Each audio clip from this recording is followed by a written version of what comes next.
This is a huge departure from anything this brand had been doing before. This is like the all-new relaunch, rebirth of the Ibex family from Forest River right here. If you're not familiar with these guys, they are technically a member of like the Surveyor R-Pod Nobo group, but they have finally found their own identity. Basically, what they did is they took all the cool features of a Surveyor and an R-Pod, and they mashed them together into one cool camper right here. Now, this floor plan most similarly reminds me of like a 252RL Delta by Alliance, but each brand does some things the other doesn't. So maybe there's some things here that could work for you. One of the really, I think, clutch detail factors with Ibex is the ability to outfit this with what they call the Black Canyon Beast Mode package. It begins with a far superior suspension system, a four-wheel true independent trailing arm off-road suspension package. And even if you're not going to take the thing off the road, if you want to keep your camper's cabinets and everything from rattling apart going down the road, get something with a better suspension. For the suspension alone, I think the package is worth it. But on top of that, it doubles the solar and gets you a 2,000 watt inverter and gives you a max air vent cover and gives you a water filtration system. I think it's a really cool package, even if you're gonna be a park pavement princess like myself. Now, this is a great couples camping floor plan, I think. Lends itself a little bit better to half-ton towability than some of the other models that I've seen. The maximum GVW weight and all that is pretty reasonable. The cargo capacity is about 1,500 pounds, which is, I think, minimally acceptable. I wouldn't want it much less than that. I'd prefer it more, but I could deal with that. One of the other things I love about this, though, are the taller ceilings that you get in the basically tandem axle Ibex series, the True Queen bed, the XL bathroom vent fan, and just a freaking laundry list of other stuff that goes on in this one. I'm not telling you it's perfect. I'm not telling you to stop considering other things. I'm telling you to give them a chance. And I tell you what, I really appreciate the contrast of the light wall panels and slide fascia and countertops against that darker HOA approved cabinetry color there, along with the extra tall 6'10" floor to ceiling clearance. That's 82 inches or something like that. They've given it a nice big open airy feel, despite still having kind of a little bit of a warmer and more subdued kind of situation going on due to the color palette. Now, by default, you're always going to get a 15,000 BTU centralized air conditioner up top here. This being a private bed model. In an Ibex, once you start to see private bedrooms, you can get a second air conditioner. So keep that in mind. But the one, it's an option. It's not standard, as you'll see here today. The one that we're in today does not have it. I've seen that in other models, though. This kind of reminds me a lot of what Delta did with their 252RL. And it was actually a consumer-based request. A lot of RV companies will make this floor plan with just this giant rear U dinette, which has benefits. It's not that it's bad. But by going with the 2-bench dinette, you actually can still sit 4 normal adults here while picking up a ton of storage. And one of the things that I like about this model is if you come over here into the slide and you plop your backside down like I'm doing ever so daintily right now so I don't make you motion sick while I whip the camera around like a record baby, you see that you actually have really good window coverage. I think better than what you would initially realize by looking at this floor plan. You have really good window coverage. And they also, if you look over here in the kitchen, they didn't worry about doing power outlets under the overhead cabinets like a lot of laminated wall RVs. They just plopped a power tower over there in the corner for your kitchen. That's your big chunk of counter space. It's going to get the job done. That makes a lot of sense. Now, while we're looking at the kitchen, one thing that they just do not offer here is a propane oven. And if that's a bummer for you, I get it. That sucks. I understand. I like to tell you again what I call the good, the bad, the ugly, with everything in between. I'll volunteer this, and this is just my opinion. I don't personally like the function of the open cabinets right here that they do in some of these campers. I like the look of it. I think aesthetically it's very pleasing, but I don't know that it's the most functional object. Although I like how they gave us a place right here to be able to hang some, I don't know, tongs or spatulas or something like that. This guy right here is your kind of all-in-one electric oven, air fryer, microwave combo. That is a 12-volt smart TV, by the way.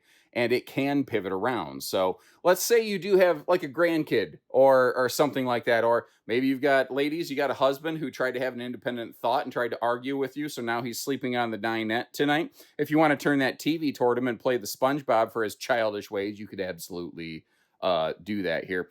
That converter, the fuse box down here, the big black box, I think will still be, yeah, it will be. It'll be readily accessible when the slide out closes. That's always one of those things that I'm kind of looking for. Now over here, they did something that I think might salvage this for some people, because this is a Schwintek slide.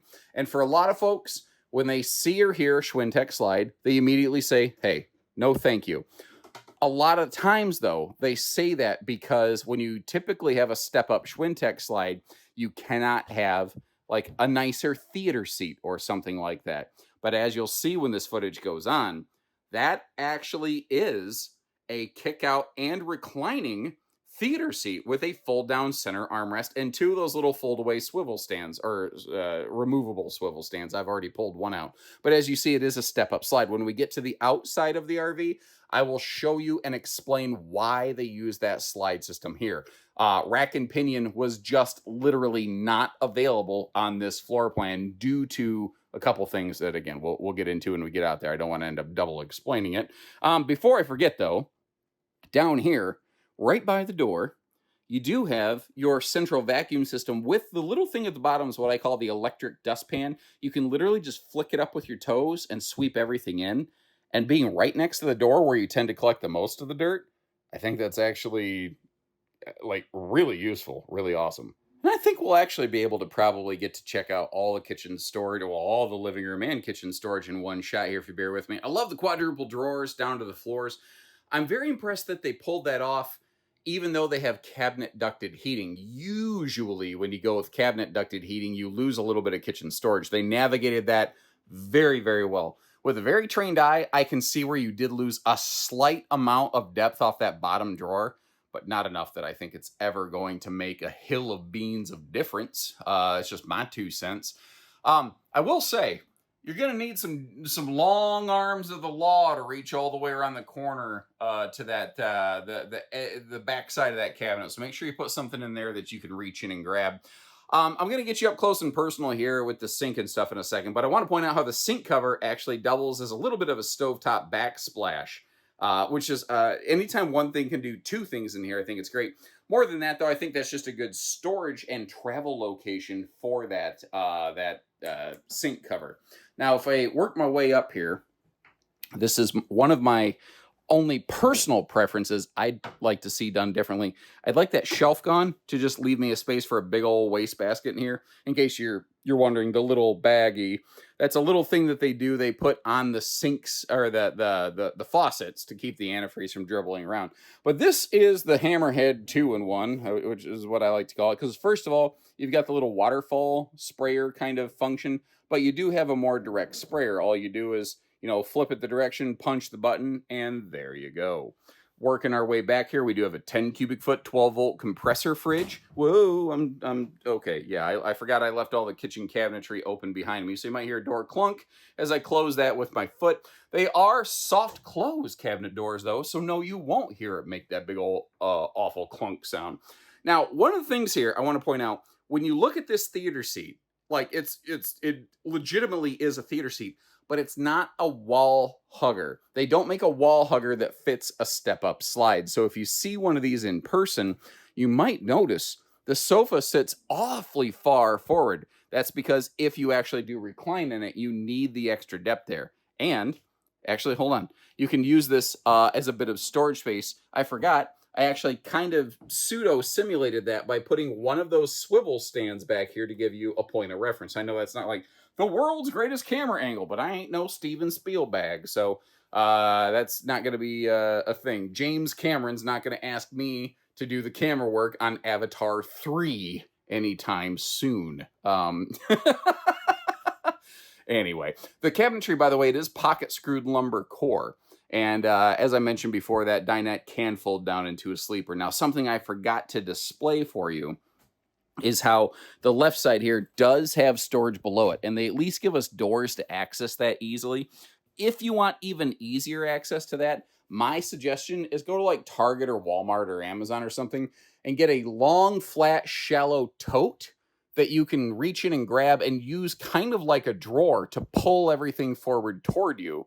That can make accessing some of that space a little simpler and a little bit easier. A little pro tip for you from your Uncle Josh. You may have also noticed a sliding pocket privacy door for the walk-through middle bathroom, and you see my blue shirt standing out in stark contrast against everything else here. That is a medicine cabinet, by the way, not just a mirror on the wall, which I do appreciate. I like a little bit of Lipitor storage for folks to be able to throw things in, even if it's just toothbrushes or whatever, you know. Not a ton of counter space, so they kind of extended it off here a little bit. I think that you could probably stack up a bunch of, I don't know, hand soaps, toothpastes, whatever the case might be right there. Working our way around the corner, we do have a porcelain foot flush still. We're going to come back to that in just a second, though. It's just I figured as long as we're looking down here, I'd go ahead and give you a look at it. What I want to actually focus in on is the fact that with that taller 6'10" ceiling, I'm a little over 6 foot, plus wearing the thick-soled shoes and a hat. Check this out. I have plenty of headroom in here. Now, when I step out of that shower, that is one of those retractable shower doors that you can see, and you do have the big XL, like 4-speed high exhaust vent fan above you there as well, and plenty of room around this toilet. That's kind of the magic of a walk-through bathroom. It gives you more space in the bathroom, actually giving you a larger bathroom without making the RV longer. If they went with a walk-around bathroom, they could do that, but it would probably add about 2 feet to the camper. It's just the way that everything ends up working out, you know. You do have your TV hookups over here. I feel the location for the outlets for those, though, needs slid over here. That just, with that flip open door right there, that seems like just a really weird choice. I'm sure that that'll get adjusted. That's the kind of thing factories can move quick and easy, even mid-model production here. The blackout roller shades on everything, even the front window over the 60 by 80 True Queen bed. I want to point that out because otherwise you feel like you're an ant in a magnifying glass here, and you see those black clips at the bottom corners of that front window. That's what can keep that blackout privacy shade from dangling over your head and tickling your face in the evening hours. Now up top here, a couple things. Remember, with a private bedroom, you do have the option of getting a second air conditioner. That's actually where it would be installed right there. But if I back up here a little bit, this bedroom has some really good storage going on. First of all, I really appreciate the fact that they put struts on these, actually double struts, left and right, so they they hold themselves up. And I don't even know how I can properly demonstrate this on camera. You kind of got to see this in person.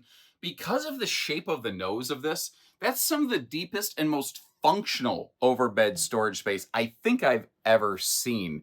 Now, you've got your normal hanging wardrobes on each side. I think the lights on the inside of them is a really nice touch. You've got the double dresser drawers down below. But if you look to the left side of the screen, something else behind those wardrobe towers is what I call the headboard power pockets. And this floor plan has like a 3-stage version of it with some power outlets down below. But if you need a space to set your spectacles or, you know, a book that you're reading or just charge your phone, you can. The second entry door here, some people don't like. We're going to talk more about it in a second. I don't like the fact that it's a full window without a privacy shade. That's $40 though. You can solve for that.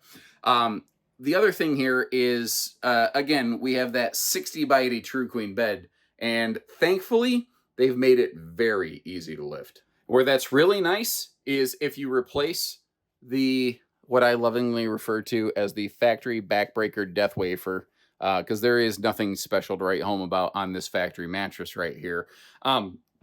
If you put a heavier mattress on it, these struts will probably still be able to handle it. Now, if you go with some insane heavyweight mattress, the factory struts might not do the job. You might need to bulk them up, so kind of keep that in mind. You still have kind of a hidden middle dresser footlocker storage, but they give you 4 more dresser drawers down here that are just simple and easy to reach, which I really appreciate. Now, we talked about that, the bedroom door. Where that becomes really useful is if you are a person who does tend to make travel stops. or as I like to call it, road mode. And if seeing how everything looks and works when the slide's closed is useful for you, drop me a little note that says, hey, thanks, nerd.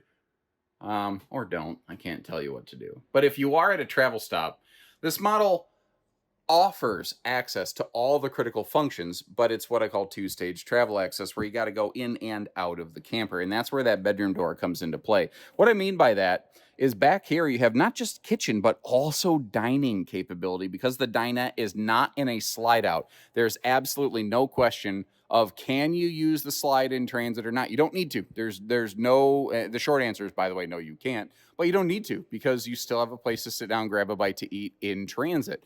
Even your guest sleeper remains available. Your front door here gets you to your bedroom and bathroom in transit. And remember, you do have a deadbolt here for security, which is no different than the deadbolt at the back door of the camper.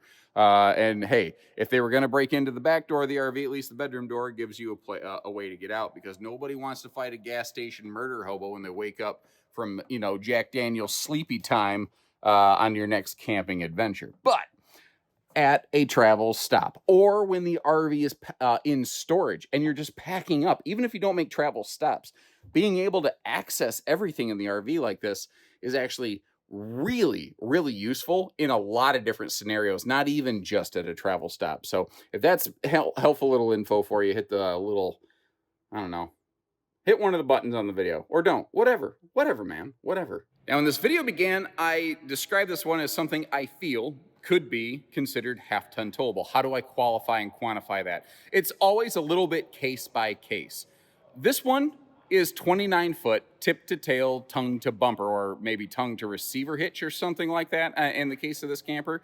And the maximum GVW weight is around 7,500 pounds. If you are flatland towing, I think many late model tow package half tons will find it within their capabilities. If you're going to be towing through wind corridors or up and down the Rocky Mountains, you might want a little more truck. So keep in mind, there is no generic, this is definitively half ton towable recommendation that anybody could ever offer you. I want you to understand that. Now, I finally realized as I was going through some of these Ibex models, some of them have rack and pinion slides and some do not. This is one of those that does not. You see, it's on a Schwintek slide system. And the reason being is where the slide falls in relation to your tires and suspension package, especially if you go with the beast mode package, it occupies some more physical space down there. There literally just is not the ability to outfit this with a rack and pinion slide system. Basically, we had the guys here locally calling the engineer to verify why they were not using it on this, and that was the reason right there. The tires were essentially in the way. You may have noticed, though, down there by the tires, it is a singular sewer outlet, which is a very handy, very convenient feature. Now, up top on the roof, you've got a PVC roof membrane. You also have a 200-watt solar package, unless you go with the beast mode thing, which is more than just suspension. That will also double your solar and give this thing a 2,000-watt inverter, plus a whole bunch of other things. One of the things that I do really like, the slam latches, and the motion lighting on both sides of the pass-through. And it's a little bit bigger door over here on the camp side, although the door on the other side is still bigger than what some other brands offer you. So I'm not really gonna knock them on it. I kind of like the revised Ibex logo on the front right here. It almost looks somewhat like the Dave Matthews Band logo, but I think it's representing the Ibex Ram, essentially is what this sucker is. And I just keyed into the fact they absolutely crushed it when it came to the awning. That is a nicely sized awning for the RV. They threaded the needle right between that rear window and the front baggage door and the front bedroom window, just laid in there, just chef's kiss perfectly. The glass front entry doors, personally not my favorite. I would prefer a black fiberglass. It wouldn't look as cute. It would still be hot to the touch in the sun, but not this hot. The consistency, though, of the stable steps on both entry doors is kind of a nice little touch there. Some people like them, some people don't. That's always a bit of a subjective item. I do want to point out, though, that this is riding on a different type of chassis versus the traditional Lippert I-beam frame that a lot of things ride on. This is riding on a Norco, basically Z chassis. It's a huck-bolted frame. And the underbelly, you might notice, it is enclosed. What you can't see is the radiant barrier, enhancing your efficiency. You also can't see that it is forced air heated, nor the fact that you have factory standard holding tank heat pads on every single Ibex model. That's some, well, I would say cool content, but as Paris Hilton would say, that's hot. And then she blew the world's mind by apparently being absolutely brilliant and not just a ditz. You know, more power to her. She had us all fooled and she made a career out of it. Good for her. Tankless on-demand water heater over here. Currently today, we are looking at the base, I guess, version of this with the, but even the base version still runs an all-terrain tire. Again, though, if you want, actually right next to me, I'm gonna swing you over here to the right. I don't normally whip the camera around this far, but if you go with the optional suspension package, this is what you're looking at right here. You might notice it's not axles between everything. It is a true four-wheel trailing arm suspension off-road system. And just like the last floor plan, you see that the ability to have that suspension package right under a slide prevents them from doing a rack and pinion slide. So sometimes your greatest asset's also your greatest liability. I've said that about people, about campers, about all kinds of things, you know. You do have Asdel right below the fiberglass. So you also have a matching spare tire. That sounds like such a stupid thing to talk about above that receiver hitch back there. But I can't tell you how many times I've seen RV people release models to the public with some kind of special tire package, but they never thought to update the spare tire, and somehow it leaves the factory like that after so many people saw it. Thankfully, Ibex did not make that mistake. So what do you think about this new generation of Ibex here? Like when I walked in today, I walked in basically blind. I didn't know what I was gonna bump into here in this, you know, secret underground bunker that they have me, you know, stationed in today. But I like what I see. And if you're curious or serious about pricing and availability on one of these, double check the links in the video description. Anything that we have in stock or could get for you, typically we have at least MSRP listed, if not actual discounted pricing. And of course, we can ship one right to your front door. If our local Bish store doesn't have one in stock for you, we can just move it right over there, no big deal. And when you're ready, we're ready. So until next time, take care, stay safe, have fun, and happy camping, everyone.